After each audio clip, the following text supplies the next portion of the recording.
Hello, welcome to the Rice Research Station Field Day Breeding Stop. I'm Adam Famoso. I'm a rice breeder here at the Rice Research Station. Today I'm going to give an overview of our breeding program and some potential new releases and some pending releases. The breeding program here, the inbred breeding program, we focus on three major herbicide classes: Clearfield, Previsia, and conventional herbicides. We also focus on medium grain and long grain market classes, and I'm going to give a bit of an overview of some of those key segments and some of the materials coming through the pipeline.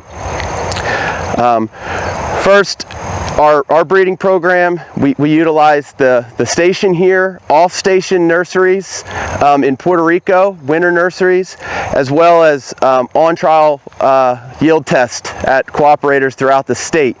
So this year, our program has planted about 7,500 yield plots throughout the state of Louisiana and neighboring states. About 65,000 panicle rows, and we've made about 500 breeding crosses for the next cycle of the breeding program. I'm now going to talk about some of the new pending releases and varieties in the pipeline. I'll start with conventional long grains. First, we have a new variety that we're strongly considering releasing at the end of this year. We have a foundation seed field, about 5 acres. That variety is tested as 2140. It's right to my left. Next to me on the other side is Chenier. Chenier is the most widely grown conventional long grain in the state of Louisiana, so we'll kind of compare them to that. Chenier is actually one of the parents of this line. The pedigree of this line is Chenier by Mermentol. Mermentol is the second most widely grown variety in Louisiana. So 2140 is very similar to Chenier in many aspects. You can see just looking at the plots from out there, they're similar height, similar maturity. The main difference is 2140 has our more typical amylose cooking type, whereas Chenier has a slightly higher amylose cooking type. The grain quality, Chenier is a very high grain quality, package quality type of rice. 2140 is a little lower grain quality in terms of chalk. It's slightly more chalky, and it's a slightly shorter grain, but still very good grain quality.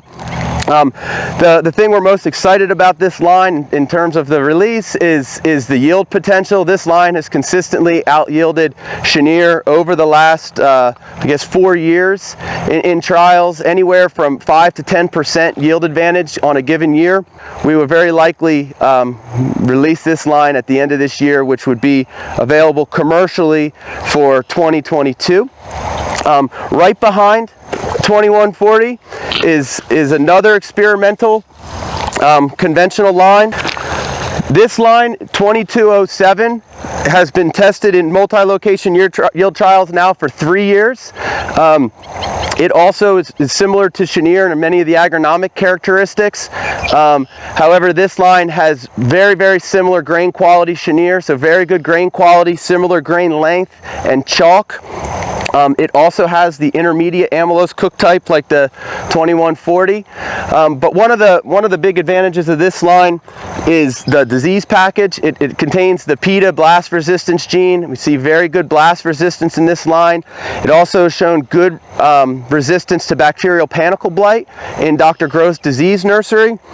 And these disease resistance observations have translated to performance in the field.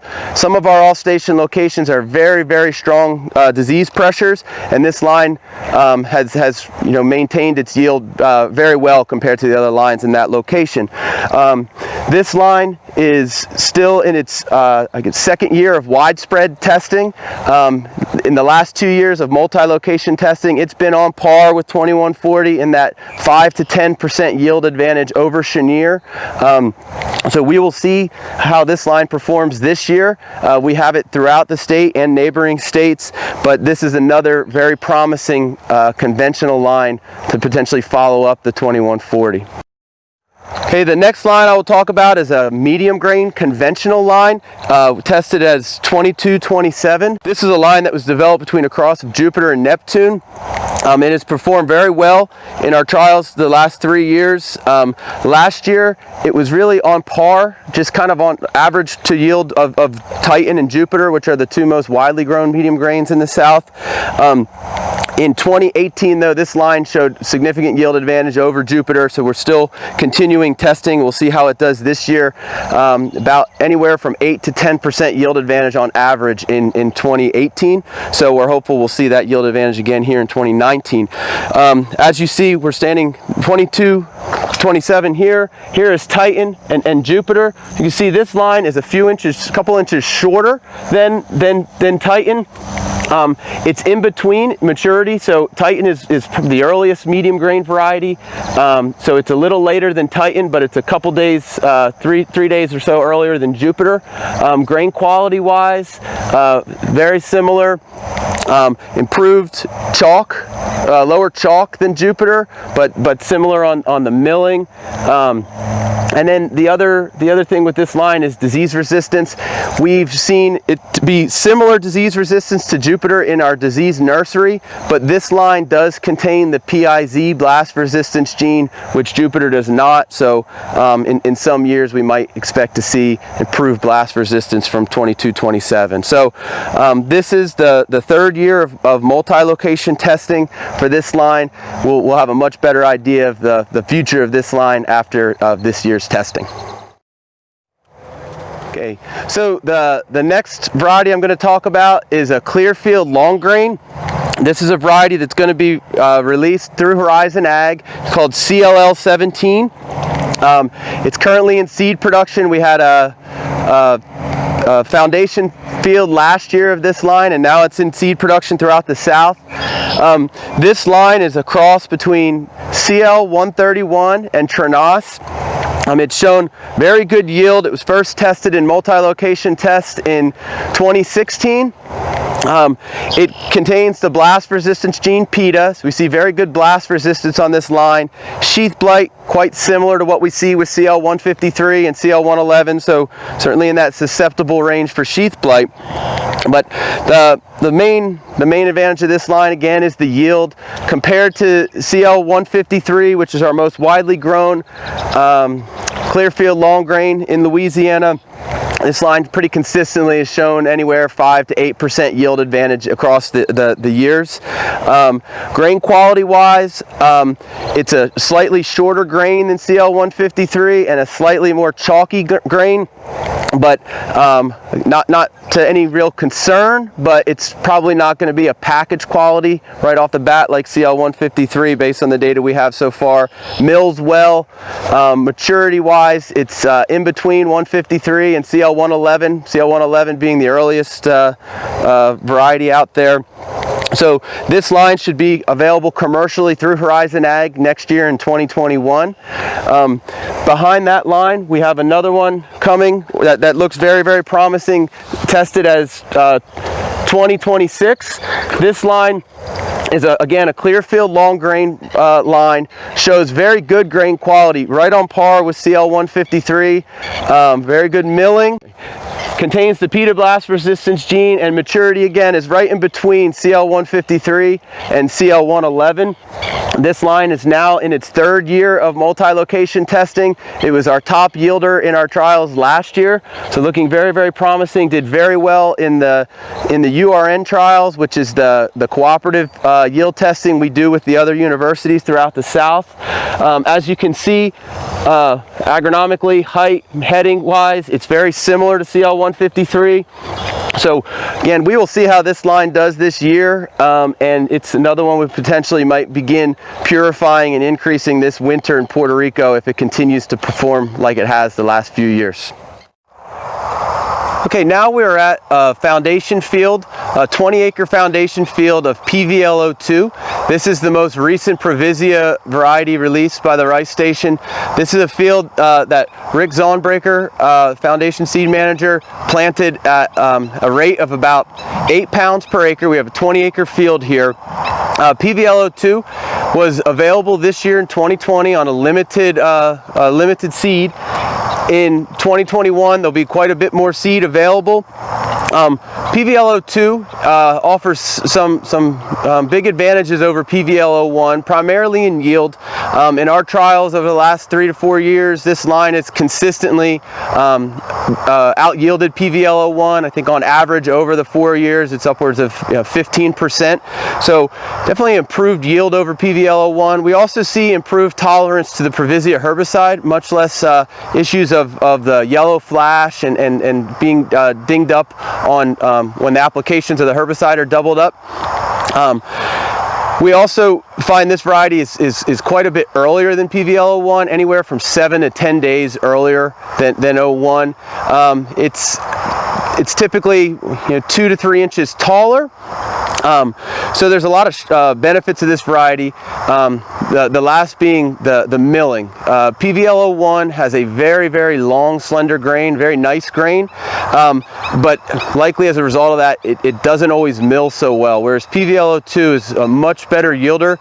We often in our plot trials see PVLO2 milling at 65%.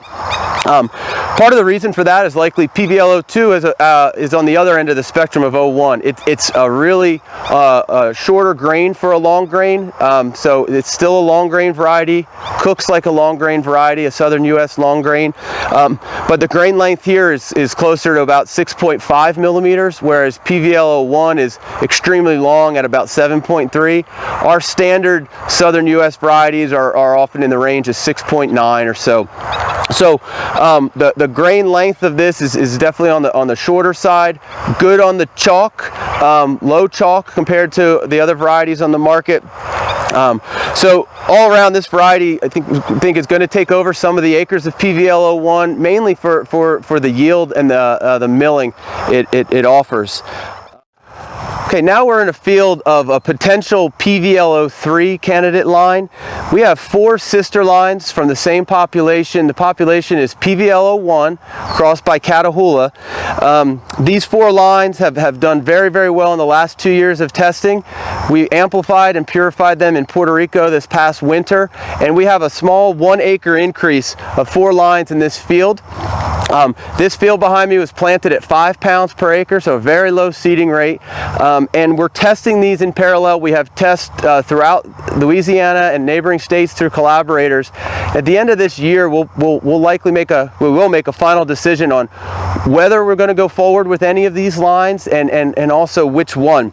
So the field I'm standing in here is our top candidate line. We're testing this as 2074. This is a Previsia long grain variety. Some of the things we're most excited about these candidate lines, all of them have the PETA blast resistance gene. So blast resistance has been one of our priorities since the first Previsia line was released. The PVLO1 and PVLO2 both are susceptible to blast, with PVLO1 being very susceptible. So having the blast resistance alone will be a very big step up in the Previsia technology. In addition, this line has a very nice grain length right in between PVLO2, which is on the shorter side, and PVLO1, which is on the very long side. This is about a 7.1 millimeter grain, low chalk, very similar to PVLO2, about 5% chalk in our trials last year, a little bit more chalk than PVLO1, but still a very, very low chalk line. And yield-wise, this line in our 2 years of testing has consistently out-yielded even PVLO2. So we're seeing a yield advantage over 02, we're seeing improved grain quality and blast resistance. So all the major characteristics seems to be an improvement.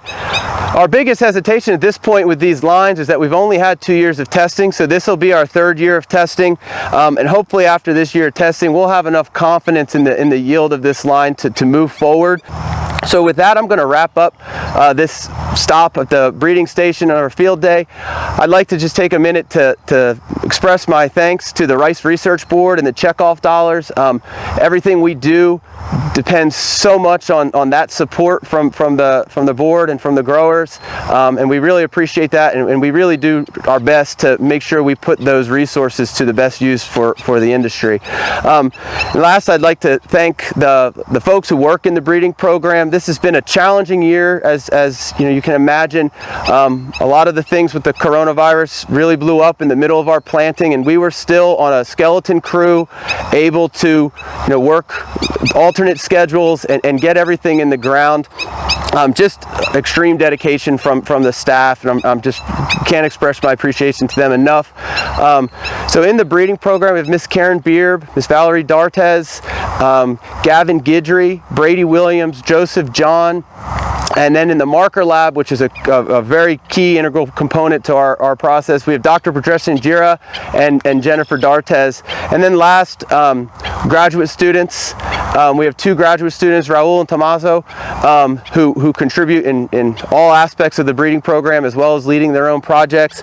And then last, postdoc Christopher Hernandez, who's based up at Cornell University, and we have an excellent collaboration with the folks up there, Kelly Robbins and Susan McCooch, where Chris works with them in developing a lot of our prediction technologies, which we will be moving forward in the future. So with that, I'd like to wrap up and thank you for joining us today.